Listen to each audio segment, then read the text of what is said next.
আমার ভাই বুঝো না, আমার নামে লেখা দেখতেছি না।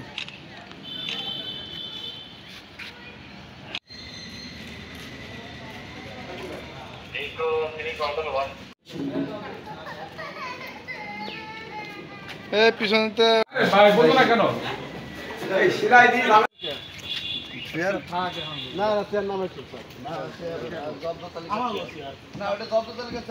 এলাকা থেকে তার বাড়ি এলাকা থেকে সাতটা উপজেলা ছাত্রলীগের সাধারণ সম্পাদক শাহিন মোল্লা পিতা হায়দার মোল্লা তাকে গ্রেপ্তার করেছে। আপনারা জানেন যে দেশের যে পরিস্থিতিতে ছাত্রলীগকে নিষিদ্ধ করা হয়েছে। নিষিদ্ধ ছাত্রলীগের সংগঠন তারা বিভিন্ন সময় জড়িত হওয়ার চেষ্টা করতেছে। তার এই অংশ হিসাবে আমরা তাকে গ্রেপ্তার করেছি। পরবর্তী তার বিরুদ্ধে আইনত ব্যবস্থা প্রক্রিয়াধীন আছে।